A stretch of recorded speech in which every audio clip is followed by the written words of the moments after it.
yakin. Amin. Jadi 1000% yakin sudah aman. Kiai, apa visi misi untuk Pamekasan? Visi misi tentu seperti biasa ya. Pendidikan, bagaimana peningkatan pendidikan, kemudian peningkatan ekonomi, peningkatan kesehatan, bersama dengan pembangunan infrastruktur. Sudah ada program yang Sudah ada. apa saja mungkin bentuk programnya? Apa saja bentuk programnya? Salah satu contoh misalkan dalam rangka peningkatan pelayanan pendidikan, mendekatkan guru, mendekatkan tenaga pendidik antara tempat kerja dengan domisi, sehingga ke depan tidak akan ada lagi guru yang berasal dari Kelantan pesisir kemudian ditugaskan di Pasian misalkan. Jadi kita tarik sedikit-sedikit sehingga dengan demikian lebih mendekati pada domisi. Itu salah satu contoh, banyak lagi poin-poin yang lain. Apa dampaknya ketika posisi guru itu jauh dari sekolah? Dampaknya tentu tingkat kehadiran tidak bisa maksimal. Tingkat kehadiran tidak bisa maksimal dan penyiapan kondisi situasi dan kondisi sehingga KBM berjalan dengan baik itu saya kira tidak bisa. Target perolehan suara berapa persen, Jay? Target kemenangan 80%. Amin. Amin. Amin. Amin. Sama. Jadi telepon lebar jaga batin. Amin. Amin. Ada tek. Ya, satu kali putaran tapi jangan amin. Menang satu kali putaran ya Pak Kiai. Amin. Kemudian banyak lagi yang lain, bagaimana mengembangkan potensi Pamekasan yang ada sampai saat ini masih belum tercover dengan baik. Salah satu contoh misalkan Pamekasan, Madura namanya kita kenal sebagai Pulau Garam, sebagai Pamekasan sebagai kabupaten tembakau dan dengan kualitas yang baik. Alhamdulillah ada Haji Her ya dan kawan-kawan pengusaha besi rokok sehingga bisa berbeli dengan baik. Nah, itu yang tembakau. Kemudian selain tembakau ada garam. Garam Madura itu masuk garam baik. Ya. Saya ketika mulai saya di DPRD Jawa Timur sudah ditugasi bagaimana membenahi tata niaga garam di Pamekasan mulai dari Sampang, Sumeneb dan Pamekasan sendiri. Kemudian yang ketiga batik ya. Yang ketiga batik, kemudian ternak. Dulu pernah ada program satu saka, 1 tahun 1 kelahiran. Intan Saka ya, Intan Saka yang programnya 1 tahun 1 kelahiran dan alhamdulillah sukses. Ya termasuk penggemukan sapi sehingga sapi yang besar-besar dan gemuk itu bisa dihasilkan dari situ. Itu akan kita galakkan lagi. Dan bahkan dulu pernah dirintis rumput laut. Jadi rumput laut di wilayah Padumabu, wilayah Padejukan, nyambung dengan Tanjung. Itu dulu sangat semarak sekali. Ketika jam 5 pagi masyarakat selesai menunaikan sholat subuh, mereka bersama-sama merumput ya. Di pantai dan ini sangat berhasil karena bukan hanya menghasilkan rumput laut akan tapi rumput laut sudah bisa dibikin jus, bisa dibikin minuman dan sudah bisa dijual. Ya, untuk kalangan kiai, untuk kalangan pesantren yang sudah merapat ke jenengan ada pesantren apa saja, Kiai? Untuk kalangan pesantren yang sudah merapat ya sangat banyak, tapi mohon maaf itu yang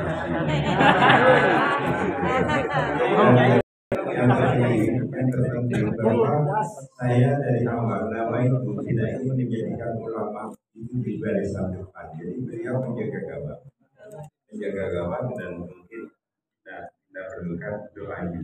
Bisa diuraikan ada tek. Dari pihak keluarga tadi siapa saja yang mengatakan? Dari pihak keluarga, istri dan anak-anak saya juga. Sejauh mana dukungan mereka? Ya, sejauh mana itu pertanyaan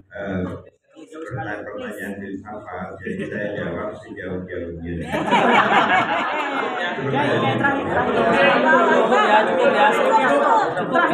Dengan komunikasi Subianto ini apa memang sengaja untuk mengakomodir antara Pantura dan juga Selatan ini soalnya? Dengan memilih Pak Haji Subianto, beberapa hal sudah kita pertimbangkan, bukan hanya utara selatan, keakuran, biasanya. Jadi isinya tidak begitu berjarak ya dan bisa menjadi maju insya Allah. Cukup ya, cukup ya.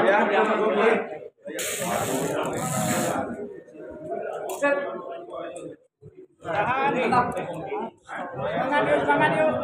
Semangat biru.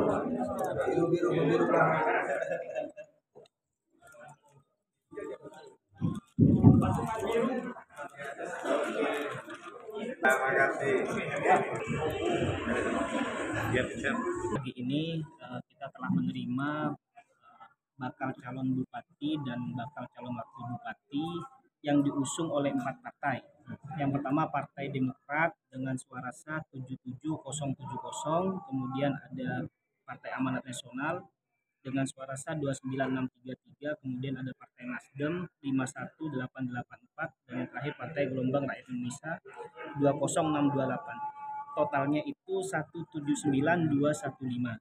Kemudian itu dari verifikasi pencalonannya, mereka juga dari 4 partai ini semuanya juga sudah memberikan B1 KWK atau rekomendasi bahasa kita, itu semuanya lengkap. Kemudian untuk syarat calonnya baik itu dari sisi pribadi seperti SKCK, kesehatan dan lain-lain, semuanya sudah kita verifikasi baik di aplikasi Silon, dan kita juga sudah menyamakan dengan aslinya, dan itu sudah lengkap. Makanya kita terima. Intinya Tidak ada verifikasi lagi ya, tidak ada verifikasi berkas lagi. Bahasanya nanti bukan verifikasi berkas, jadi kita setelah semua pendaftar ini selesai, kita akan verifikasi syarat dari perseorangannya. Maksudnya bukan perseorangan, bahasanya syarat dari para calonnya. Jadi misalkan ijazahnya alumni mana, itu yang nanti kita verifikasi kepada sekolahnya masing-masing. Terus misalkan dia punya gelar Raden atau punya gelar Kiai, itu juga harus kita verifikasi kepada dinas masing-masing. Apakah ada tahapan perbaikan nanti? Ada tahapan perbaikan. Dan berapa hari? Tahapan perbaikan itu kalau nggak salah ada sekitar 3-4 harian. Saya waktunya sedikit lupa, tapi ada waktu perbaikan. Kita soalnya tidak bicara tentang perbaikan dulu karena kita masih khawatir yang mendaftar ini 1 orang, maka kita harus memikirkan perpanjangan gitu kan. Khawatir, masih khawatir begitu. Jadi setelah nanti sudah dipastikan calon itu lebih dari 1 orang sampai besok tanggal 29 di jam 23.59, maka kita baru bicara nanti perbaikannya. Kita akan umumkan. Jadi artinya persyaratan ini baru menyatakan lengkap ya, belum memenuhi syarat atau bagaimana? Kan ada penetapannya nanti. Iya. Nah, jadi kalau misalkan semua tahapan sudah tuntas untuk di pencalonan ini, akan ada penetapan. Itu kalau nggak salah di tanggal 22 September. Penetapan calon. Kalau sekarang masih bakal calon. Nah, tapi untuk berkas pendaftarannya sudah lengkap dan bisa kita terima. Untuk tes kesehatan sendiri ini setelah dari KPU atau sebelum ke KPU? Tes kesehatan itu besok mereka sudah kita berikan surat pengantar tadi untuk diberikan kepada RSUD Dr. Slamet Marto Dirjo. Jadi 1 hari ini dijadwalkan. Mereka itu dua hari karena mereka membutuhkan waktu sekitar 12 jam. Jadi kita jadikan 2 kali per paslon. Jadi untuk paslon yang tadi yang sudah mendaftar ini besok jam 7 pagi sudah harus ada di rumah sakit. Kenapa? Mereka juga kita wajibkan puasa selama 11 jam. Dari jam 8 malam nanti malam sampai jam 7 pagi besok. Sampai dokter memberikan izin untuk makan. Puasa itu maksudnya boleh minum air putih saja ya. Dalam tanda Jadi 2 hari setelah mendaftar. Itu khusus hari pertama saja. Hari kedua untuk pemeriksaannya karena itu lebih ke jiwa, tidak perlu puasa seperti itu. Itu yang puasa itu ketentuan dari dokter atau dari dokter medis, dan juga ada di dalam ketentuan KPU, keputusan 1090.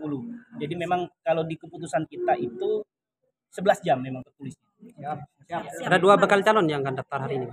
Kalau berdasarkan surat yang sudah diberikan kemarin, tetapi selama belum datang kan kita nggak berani menyatakan bahwa mereka akan datang. Kalau nggak datang, yang lain belum ada ya? Pemberitahuan yang lain semalam ada yang masuk besok di hari Kamis tanggal 29 jam 10. Ada bakal yang diusung oleh P3 dan PDI atas nama saya Bakir, hanya ingat Taufan. anunya ya, nama dekatnya Rabakir Taufan. Taufan. Sudah masuk suratnya Besok. jam pagi.